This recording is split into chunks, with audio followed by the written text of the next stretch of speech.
Hello, readers. Welcome to a special edition of 20 Questions with Your Favorite Author, where we ask authors important questions like, why would you agree to be on this podcast? This evening, we are launching Endman by Alex Austin. It is a techno thriller. Once your life is diluted to ones and zeros on the Endman's desk, it's over. Or is it? And we have special guest S.G. George here, who copy edited the book for your enjoyment. So please sit back, learn some cool stuff about this book, and Alex Austin will be your next favorite author. Yay! Welcome, welcome. Thank you very much. Welcome from California. By the way, which way is on my left? Which direction is it? On your left? Your left. As in not looking at you, but your left from when I'm looking at you is towards the stairs. Let me turn off the light. You want to turn off the light? His book, in case you're wondering, is all about sunlight. That was the alternate title, wasn't it? It was. We were this close to all about sunlight is what we were going to call it. This way is where the sun goes down on the left-hand side, which is, I think it's in the west, correct? Usually, typically, so, on Earth. That's in the west. This is incredibly bright, but it's getting later in the year, so it's not so bright tonight. So I was just curious if you could see that the light was coming from that direction. Now I'll turn back on the light. Nice. Much more complex than I thought. All right, let's go. Man, I'm not usually the one farthest east, but I am way east compared to you two, so that's pretty interesting right there. For 5 more days. 5 more days, then you'll be east, man. You'll be east. Awesome. Well, welcome. Thank you so much. I've been so excited to introduce this book to everyone. So Zephyr will put up the link. Trust me, you're going to want this book. It's our first techno thriller, and as soon as I read it in my inbox, I was like, I must have this book. And I will tell you, that doesn't happen very often. So thank you so much for sending it to us, Alex. We're really excited to hear what people have to say. And it's already gotten some awesome reviews. Thank you very much. So I'm wondering, tell us a bit about why you wrote Endman. Like, what was that catalyst that made you sit down and bring Raphael's story to life? Okay. I was working on a book prior to this. And while I was writing it, I was trading pages with another writer who lived in a country that will go unnamed, and it was working out. It was working out fine. Mm-hmm. And I would send her a few chapters, and she'd send me a few chapters, and we critique each other, and it was working. And then one day I sent her some chapters, and usually she would immediately send hers back to me, but she didn't. And so I thought, okay, she's busy or something. And so I waited a few more days, and I said, hey, did you get my chapters? Okay, so this went on. She never got back to me. And I thought, well, this is odd. And I started thinking the novel she was writing involved someone with an incurable disease. And so I started, wondering, could she possibly be modeling that character on herself? Could she possibly be really sick right now and simply, unable to get back to me, right? Mm-hmm. Mm-hmm. And then the next logical thought was, oh my God, supposing she died, right? Right. So I'm thinking about that. I'm thinking that, okay, I should check out Goodreads and Facebook and some of her other, social media places and see if there's anything on there that would indicate something has happened to her. But they gave me no information on that. And it looked as if, she was fine. She was still out there. So and then I started thinking, okay, but if she had died, would anything have changed on those pages? Would she still be getting likes? Would she still be getting friend requests and that? Would her post still be up there? And so then my next thought was, maybe not only she died, but perhaps there's lots of people, on the internet that have passed away and simply all of what they put up there remained. And for the most part, it would look as if nothing had changed at all. Mm-hmm. So then it was, do ghosts, are there a lot of ghosts occupying the internet? And that was really the kind of the catalyst for the story. Wondering if indeed she, wondering if she was alive or she had passed away. And it goes. There's more to it than that, but that was what it was initially. And then I started thinking of there's a novel by the Russian writer Gogol that is called Dead Souls. And in the Russian writer's novel, his character is out there buying up dead serfs, going around, the Russia and buying dead serfs. And he's got a scheme because what he does is he doesn't tell the banks that the serfs are dead, and he just uses them as collateral. And so he'll go and take out a loan on these dead serfs, and kind of no one's the wiser. And that's what the book is about. And it's kind of a satire on Russian attitudes, towards serfdom and money and death and who owns the rights to this and that. So those ideas kind of came together. So I had so ghost on the internet, and how do you make money on it? What do you do? And so with that came the idea for Norval, the company that is formed to kind of, capitalize on the idea that everyone puts a tremendous amount of information on the internet, on social media platforms, and that information kind of doesn't ever disappear. So they are sort of there, even if they're not there. All right, so that's one part of it. The other part is... Wait. Was she okay? Yeah. Oh. We're all dying to know if she's okay, and just for the record. Here's the deal. What I eventually discovered that she was ghosting me. And this is a term that came into play while I was writing the book. That ghosting means not getting back to you kind of on the internet. Right. So just kind of pretend you don't exist. Yes. Uh-huh. Yes. And so it worked perfectly because I used that in the novel itself, that word and that concept. So that all came together. Well, now, let me read the back cover copy so everyone knows how awesome this book is. So we know where it all came from. I love that story. And Channel Drop says that's an incredible grift, right? Like that's a great idea. I must say I was starting to think, what can I sell that no one else wants, but yet I can use it as collateral? I mean, there must be something. So we'll have to work that out. Channel Drop and we're going to work this out. All right. We're going to discuss. Yeah, they already did this. It's called NFTs. Oh, that's a good point. And they're kind of already falling out. Well, we'll have to have the next thing. Yeah, they're kind of dying right now. So, afflicted with dromophobia, the fear of crossing streets, 26-year-old Raphael Lennon must live out his life within the 4 thoroughfares that border his Los Angeles neighborhood.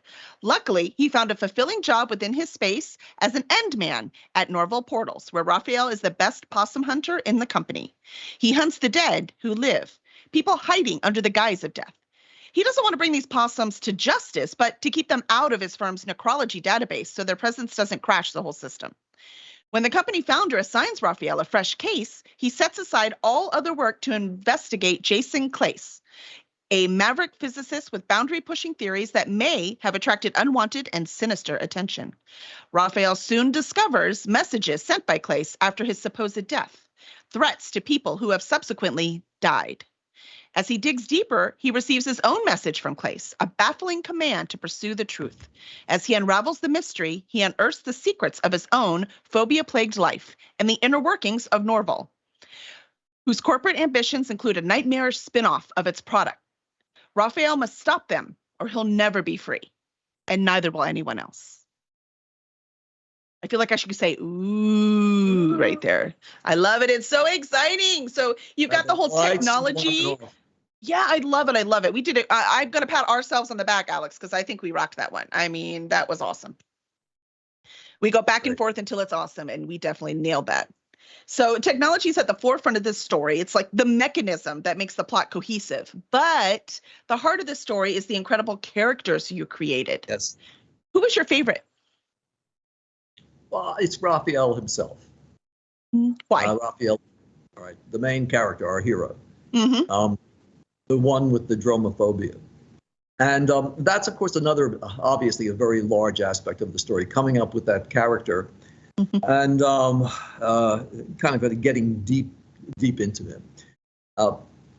I've known people with phobias, and certainly several with what's called agoraphobia, which is, a kind of a general anxiety about, kind of the outside world,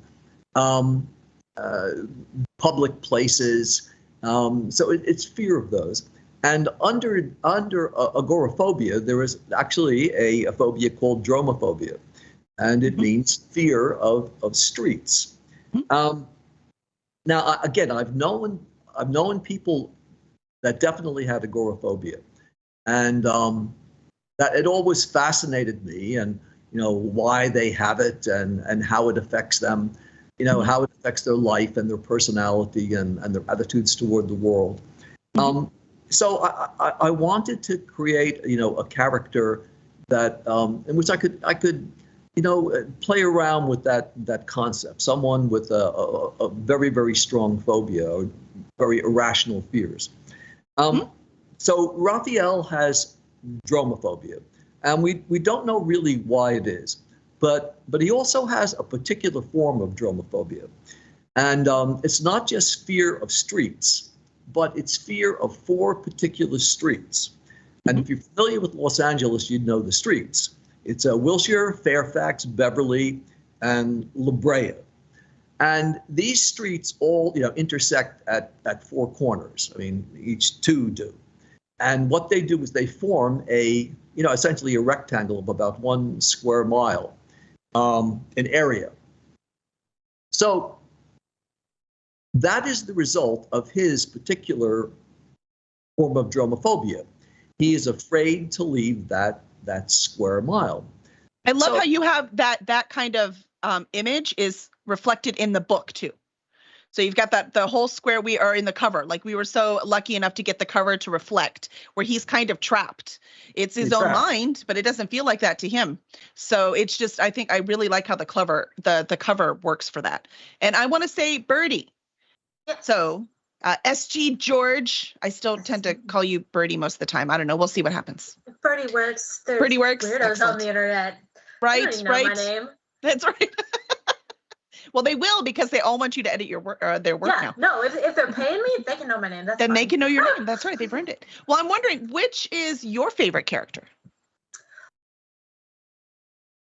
I liked the best friend. I don't remember his name because I'm awful with names.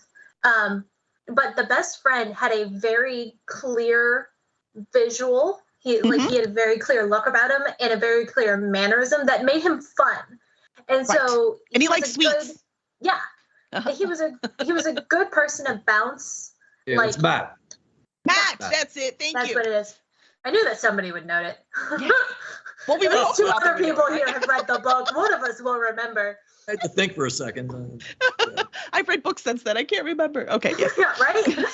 I've worked on books since then. But I like Matt. He was cool. Yeah, I liked him too. I like that Raphael had someone, even though he didn't, but he did. Yeah, Want to know more? You must get the book. Let's see. I will have to say that I had you, Alex. I had to make you remove so many of the music lyrics. I know you wanted to include them but the music industry, it's kind of draconian, and they don't let you put any of the lyrics in your books at all unless you pay them first. And that's only if they give you permission.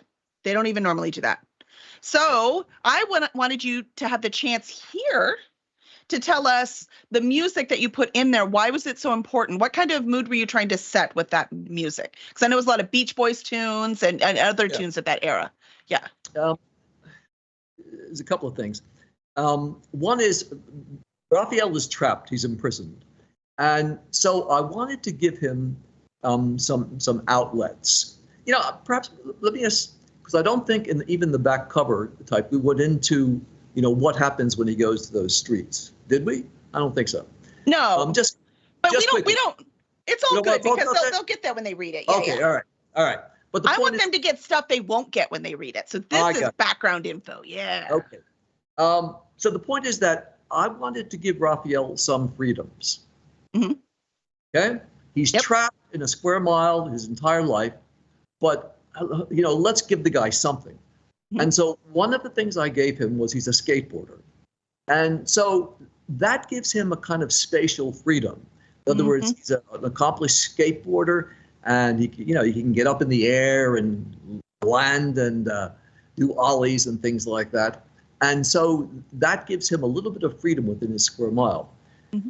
Music is the same thing.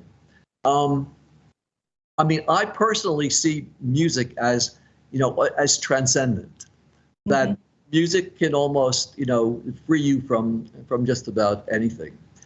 And so, what? Yes, that was the, that was kind of the big idea of putting a lot of music in the novel. Also, Maglio, the boss of Norvell, is older, and that Raphael is young, and there are people of all different ages in between. And so, what I wanted to do was, I think that the songs that people listen to, in their youth, stay with them. They stay with them their entire lives, and they're extremely important to them.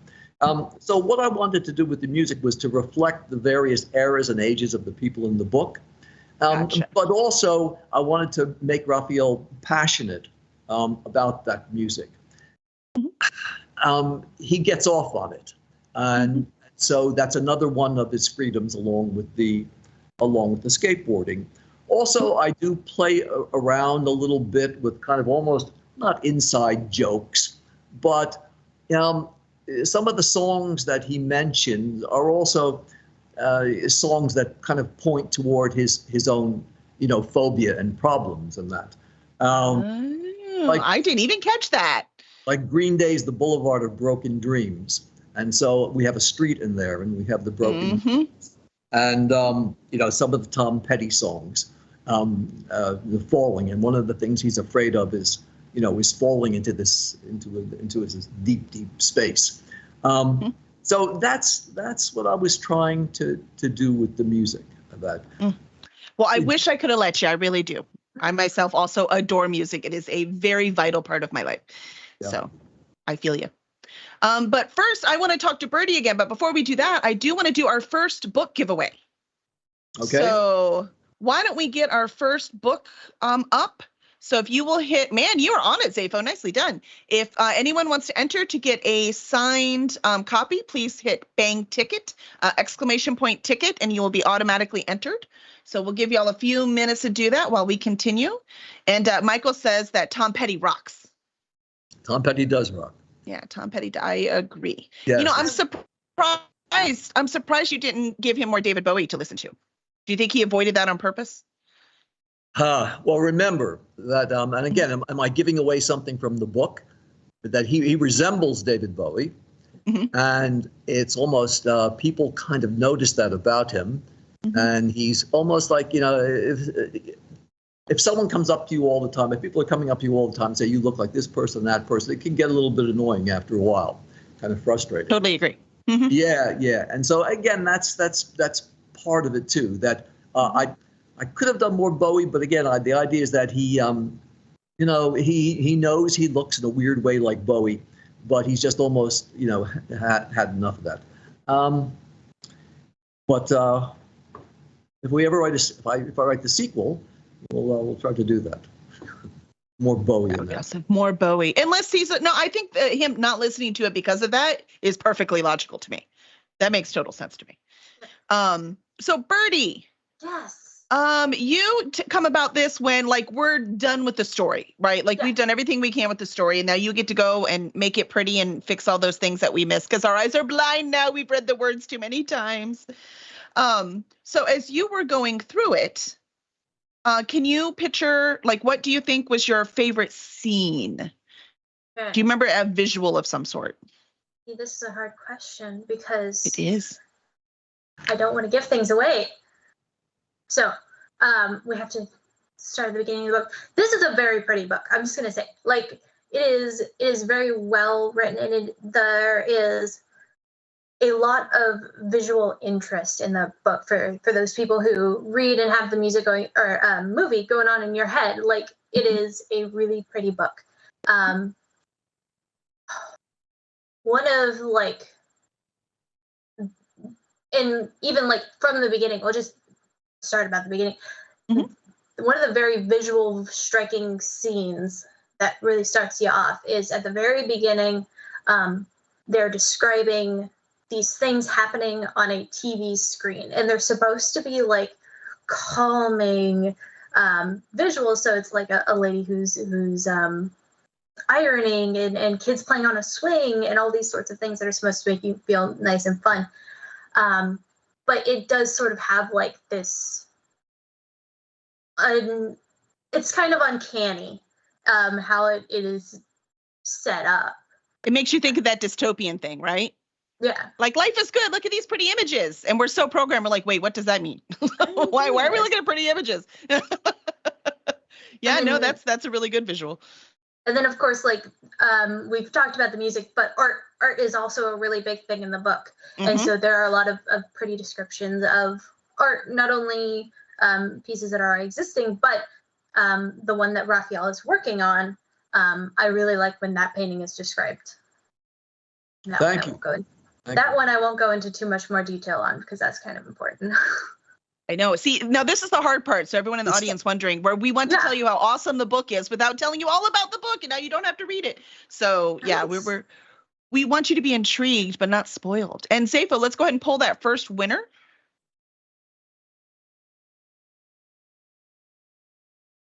Pine Lord! Congratulations, Pine Lord. So I don't think I have your address. So if you will whisper it to the Cursed Dragon Ship account, whisper it there, and we'll make sure it gets to you. And then in that account, also let me know who you want the book signed to, and then Alex will make sure to do that. Just draw a picture of a pineapple, just two, and then draw a picture of a pineapple. Can you draw with all of this art in here, Alex? Surely, did you ever study art? No. I cannot draw anything. Everything I draw, every animal I draw looks like a cow. Same. Yeah. No, I feel you. With very stick legs, like they're not even right. Yeah. Yeah, that's my drawings. I feel you. Yeah. I feel you. But obviously, you must have some kind of art background to put it all in here. I wouldn't even say that. I mean, I enjoy, art. I appreciate it, and I like to look at it and read about it. But I've had no formal art training. No formal. Right. So I mean, technically, neither had Raphael, right? So it totally makes sense. Yeah, but again, it is you want to make it part of the book, and so you do the research. I mean, that's really the key. You dig deeper and deeper into it, and you find out things you never knew before, and it kind of it opens you up to even more things. So. Excellent. Yeah, Michael says imagination is a form of art. For sure. That's where it all starts, right? Everything. Whether we're talking music, whether we're talking physical art, whether we're talking about, writing, no matter what it is, no doubt. Mm-hmm. Some people are not nearly as good as writing as they think they are. That's also true. But it takes practice, right? That's what I've said over and over again too. It's also not a talent. I do not believe writing's a talent. I don't believe most of this is a talent. It's an art, and what that means is you just have to keep doing it and doing it. You're learning a skill. So I'm with you. That's why the writing's awesome. That's why, Alex, I mean, because you are a reporter, right? Wait a minute, what's your? Well, a journalist. That's it. I knew there was a more formal word I was doing wrong. Yeah, and even that, I had no formal training in journalism, but I got a job at a magazine, kind of out of college, and so pick it up as I went along. That's right. Practice. Yeah, practice, right? That's the key. When we tell these people who want to be writers, but you have to actually write. We mean it. You have to actually write. Just write. I remember the first job I had, which was at a magazine, and I really had no idea what I was going to be doing. I was kind of a staff writer, which is also like a kind of an editor at the magazine. And I remember getting their style sheet and just studying it for things I never knew. I'm suddenly reading on this style sheet, about grammar and syntax, etc. Yep. You're right. You pick it up as you experience it. As you go. That's right. Learn a little bit more and a little bit more each time. Heck, Yep. Birdie teaches me something every time. I'm like, wait, you have to do what? And I think I taught her a couple things this time too. You want to know why? Because the darn Chicago Menu of Style keeps changing things. Yeah. So, I'm like, stop that. I thought I had colors down and then they change it. I'm like, stop it. I go back and forth because I've got an older manual. It's 2017. That's only 5 years ago. But like, I'm like, I love my manual. Do I pack it and like buy another one when I get down there? Or I don't know.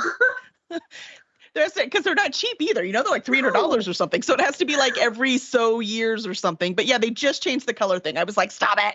It's frustrating. In fact, Kelly, it's funny because when you first kind of looked at the manuscript and got back to me and we started the editing process on that, I noticed you were changing all of the dates to like ordinal numbers, and that with the TH and the ST and all that.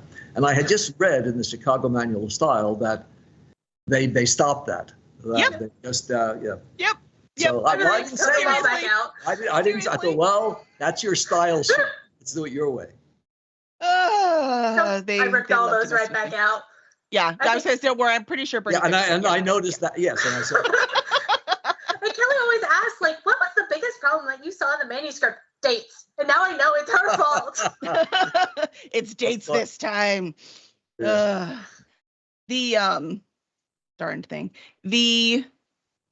See, now we're all stuck. This is what happens when you come on a podcast with grammar nerds. I'm just warning you. This is I wouldn't even consider myself a grammar nerd. It's just part of my job, right? Do either of you consider yourselves grammar nerds? Again, experience. Bernie's like, there's a site out there, and it's called the English Language and Usage Stack Exchange. Have you ever heard of it? No.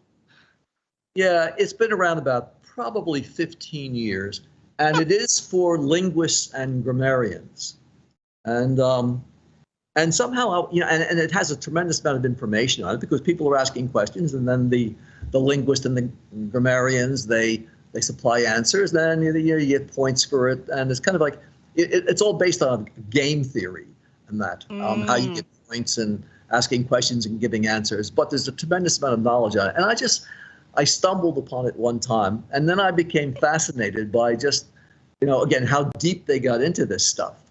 And I enjoy reading about linguistics, and I never thought I'd enjoy reading about grammar. But when I got onto the site and started, contributing a little bit and asking questions and getting slammed, then I got a little more interested in grammar and learned a ton of stuff I didn't know before. And I've gotten also to, you eventually get into these discussions that turn into almost like arguments online, and it's amazing how eventually they tell you take this somewhere else, guys.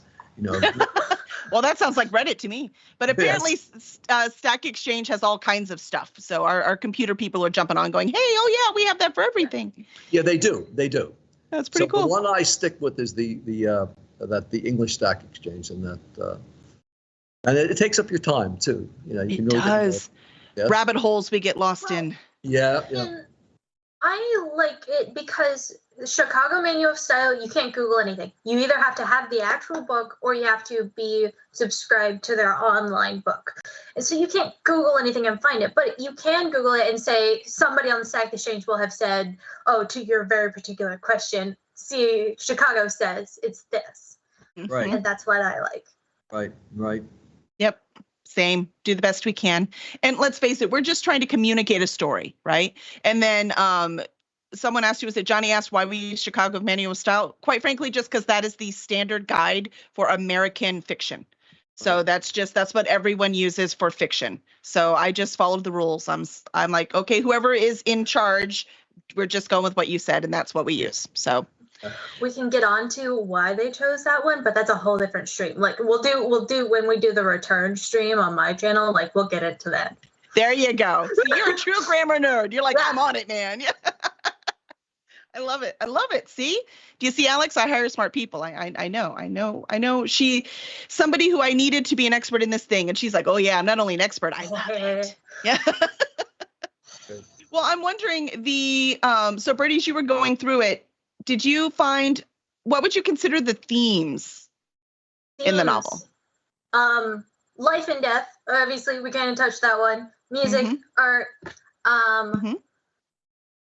and truth. I'm going to go ahead and say truth because that's not one that we have talked about a lot yet. But insofar as not only the mystery of who is this man and is he actually dead, there are lots of questions about where there is truth there. And then the truth behind Raphael's mental block. Right. And the truth behind the company's motives, right? So a little bit of everything. Would you agree, Alex? Yeah. I'd also add to that notions of freedom and imprisonment. Those are a big theme in the novel too. You know, when are we really imprisoned? Are all of us in a kind of prison, our own particular prison?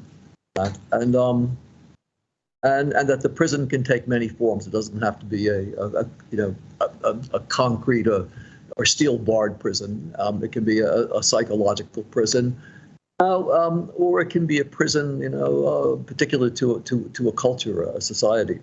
So that definitely interested me. But you're right, life and death. That's the big theme, the definitions of it. The other thing that I was thinking about while I wrote the novel was, again,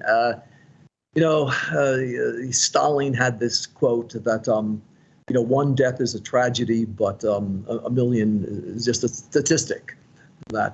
And so that also was on my mind, that how almost like death, has become devalued in the contemporary world, and that it just and that has a lot to do with the way Nobel processes death and that.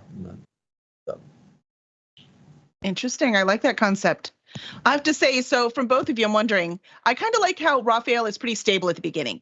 I don't necessarily mean mentally stable, but he has a place to live. He has a steady job. He has a friend at work.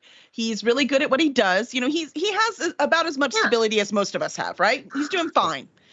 But he doesn't seem to have any future. Like, this is it, right? Because he can't move forward. There's nowhere to go back to because he can't find those answers. So he's just stuck, like in this, like in the pits, right? He's right outside the La Brea pits. So it's like he's just stuck. And then, so he's stuck, right? But he's safe. It's predictable, right? Everything's good. But then you have to go and mess it all up. Like, you have to throw things at him and throw him out of his loop, and he's not safe anymore. And all these things are going on. So I'm wondering, this is curious about myself as well.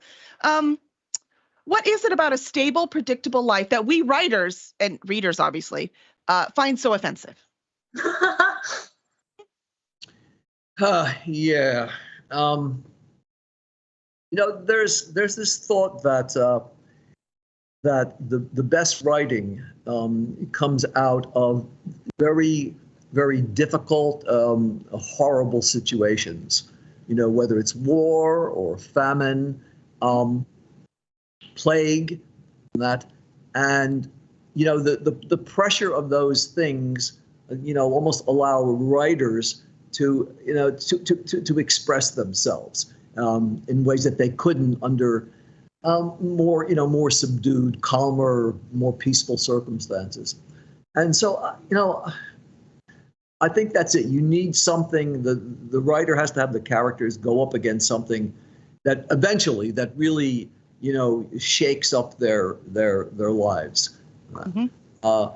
So with Raphael, in the beginning, his only way out.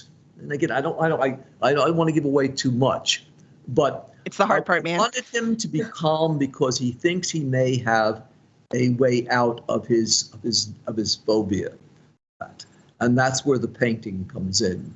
And so, he's almost calm because of that painting, that in which he's accumulating the bits and pieces of his life, trying to put his life all together. And so when something eventually happens to that painting, I think that's the breaking point in Raphael. That's when suddenly, he starts feeling all the pressures of the outside world. Everything hitting on him. What do you think, Bertie? Why do we like this conflict so much? Why can we not just have our nice, stable, drama-free life? So I like my nice, stable, drama-free life. Mm-hmm. I am throwing it away to move across the country. I don't know why I'm doing this. You're part of the problem. Yeah, I'm the problem. It's definitely a more, I know why we don't write about people with nice, stable lives. It's boring. Even there are those comics, they're cute and they're fun and they're like slice of life where they live with a little mummy who lives in the house and oh no, he's in the rice ball. That's cute, but nobody's going to be reading that. That's not what you binge read. That's not what you take away for the rest of your life. Right. We write stories that are about adversity because that's what's interesting. Nobody wants to read that you're having a good day. That's not fun. Right? Fine. Quite frankly, I do prefer to read my adventure than actually experience adventure. Yeah. So I'm okay with this trend, quite frankly. I'm okay with that. Plus it's cheaper. So for all of you who want a nice, awesome, cheap adventure where you're safe in your house, you should definitely get this book because it's awesome. So look at that. Safo is on it tonight, man. He bam, put it right up there. So since you are on it, let's go ahead and do the second giveaway too, because I have the fun 20 questions coming up. So we have all the fun ones. Bertie, you're going to hear all these 900 times because you're doing all of my books. So I'm not sure how to work it up for you. I think a couple of these you haven't answered yet. I was in the car thinking, she's going to ask me what my favorite ice cream is. Do I change my answer this time? Do I shake it up? See who notices? That's right. You might want a different one in Florida than you do in Alaska. Who knows? I have made a decision. We'll see. Oh, we shall see. I get there. All right. So I will say first, Alex, sadly, Stephanie Saul cannot be here. She is the cover artist for that beautiful cover. She did a great job. She really did. And I will say that I'm super jealous that you got a purple cover before I did, because purple is my favorite color, and I'm very jealous. I'm wondering, what is your favorite color?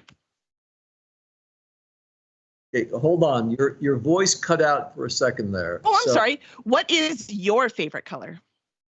My favorite color? Mm-hmm. Green. Green, good choice. Bertie?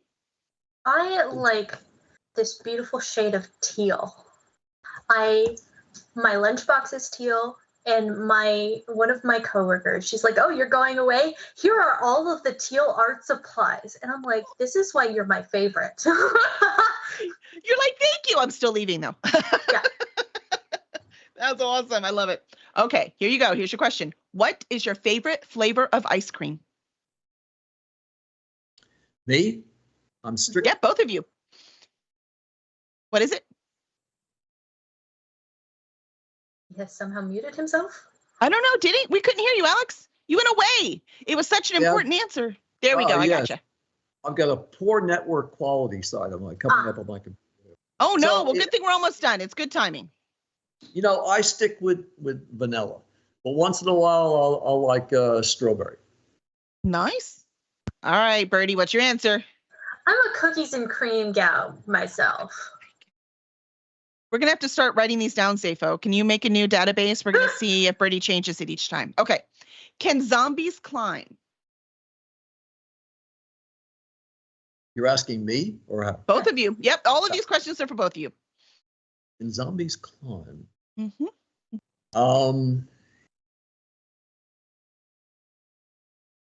I would say, no. They would deteriorate. They would fall apart. I don't know. I'm going to say yes, but only if they are from the iZombie,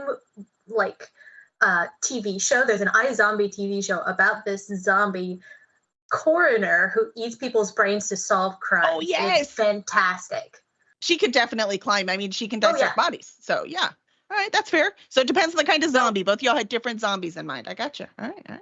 Why would you ask that question, though? I mean, I'm curious. I asked that question because our audience is very passionate about zombies, and it's one Okay. question they ask like every single interview, so I just added it so I could save them the problems. Yeah, they may or may not judge you for that one, just for the record, because there are some people very strongly on the zombies cannot climb bandwagon, and there are some people very strongly on the zombies can climb bandwagon. Now, what would be So- the argument for the zombies can't climb? Like to know. Because Came off the top of my they're head. not smart enough, I think is the argument. That they couldn't figure out how to coordinate things well enough to be able to do climbing, because you need to be really coordinated for it. Yeah. And then like the pro side, most of them, I do not know all of them, they would have to describe their own arguments. But the argument I've heard most frequently is that the ones who can climb is because they could do it as humans. So it's just muscle memory and they could just do it again. So it's both sides, but they're very passionate and it's fun. So I ask it every time. Somewhere, and this is more of like a fiction history thing. Somewhere We're talking along- about zombies. Yeah. No, Birdie, this is real stuff now. Fiction history. Somewhere along the lines, okay. we went from the shambling zombie to the overpowered super zombie. And I don't know exactly where that break is, but somebody had made this comment before, YouTube, Twitch, whatever. But zombie movies used to be slow, like chasing you. But then as movies got more action-packed, so did the zombies. And they got... That's true, except it wasn't a straight line, because the original ones, Jonathan Mayberry schooled us on it. He was awesome. If anyone knows about zombies, it's that man. And the earliest zombie depictions, the zombies were slow, but they could climb. So hence he was on the very hardcore, they can climb. See, it's very complicated. See? Yeah, So, Alex, for your next book, when we talk about zombies, They'll be all zombies all the time. all zombies. Well, it might be, because I heard you fall down rabbit holes. So I have a feeling there's going to be some research involved. Could be. Now, look, I'm just curious, though. One more question about the zombies. But see, I think of the zombies, with the arms outstretched and kind of staggering forward. And I think they were also, physically fragile. That they would come apart easily. I mean, has that also gone out the window? It completely depends on the universe the zombies have been created in. Yeah. Yeah, they're quite frankly, the truth is, can zombies climb? It depends on which universe, because there is no hard fast rule anymore. Okay. There are no rules. No Chicago manual style on zombies. On zombies. Nope. So sadly, we just want to tell the best story. Whoever has the most interesting story wins, right? That's true in all fiction. So he brings up an interesting point, though. There is not a Chicago manual of style for zombies, but there is a monster manual by the Wizards of the West Coast. For D&D, that's right. Yes. And they say zombies are slow and shambling. Well, then there you go. As far as I'm concerned, that's the authority, right? Yeah. That's it. Better be careful, Alex. We're going to rope you in for our D&D Monday nights, man. Oh, no. He's like, no. Let me get my wine out. Well, we drink at the same time, I assure you. We're almost done, Zappo. Let's go ahead and grab that last winner. Let's see. By the way, I wanted to mention when you said teal, that Addie, the love interest in the book, that's the color of her eyes. Teal. Yes, it is. That's right. We're called. All right, who's the winner? Michael won. Look at that. In Australia, right? Yay. All right. I don't know. We're going to have to ask if you're okay shipping to Australia, though. We might have to have we'll talk with you, Michael. You can send me personally. Buy me a ticket and I'll fly. Just going to send you out there. That sounds great. I'm going too, though. I'm sorry. That's the rule. No, I'm kidding. I'm not going to Australia. Everything wants to kill you. I'm not going. No. So for both of you, so let's start with you, Birdie. What is your next project? My next project is something that you're going to be sending me that I should know the name of, because I have to make Touch of Fate. Yeah, Touch of Fate. Yes, that is my next one. I'm going to be editing Touch of Fate for you by Lagaya DeWitt. And it is a romance fantasy, so you're going completely different direction from this one. I'm okay with that. Completely different direction. And Alex, what's your next project? Well, there's that N-Man sequel. Yes. Is there going to be a sequel? Yes. I've been, playing with a little bit, doing a little bit of writing on it, and I mean, come on, we got to the something. happy ever after, but we know it never stays there. No, it's never going to stay there. No. We need tension. We need tension. Danger. I mean, a lot of people ran away with the technology. All kinds of stuff can happen next. Right, quite Yeah, true. that raises all Wanna sorts know of what I'm questions I talking can't answer about? on stream. You Yeah. got me, Kelly. You got me a little gun shy because now I'm almost afraid of speaking of certain aspects of both the novel and anything about the sequel. I don't want to give too much away. Oh no, it's good. It'll be fun. Don't be gun shy. And then finally, I would like to know, Birdie, where can people, if they're really looking for a great editor, where can they find you? LadybirdEditing@gmail.com. Send me an email. Or Twitch, Twitter, Instagram, Discord. All of that is linked through my Twitch page. Hi. So if you go to my Twitch page, you got Twitch, Twitter, Instagram, and Discord are all linked there. Or, like I said, ladybirdediting@gmail.com. Send me an email. I am going full-time in the next month, 2 months, so I need lots to read. That's right. Sign her up. She's awesome. When you just type letters, I was like, I think the cat went across your keyboard. Then I realized you did that so people could click on you and find you. It was very clever. Very clever. Yeah, and I give her my highest recommendation. She's pretty amazing. And Alex, where can all the fans find you? Well, I'm on, Facebook, Goodreads, occasionally Twitter, the library thing. Now, are you talking about just where they can find me on like social media or? Yeah, usually that's the trick, right? So when they want to come back and say, Endman was awesome, and this is what I loved about it, where do they say that? Yeah, I would say probably Facebook or Goodreads. They can certainly put a review up on Goodreads. I'll be real happy with that. And yes. And Amazon. We'd be very happy if you put them on Amazon. Too. Amazon the editing was great. 5 stars.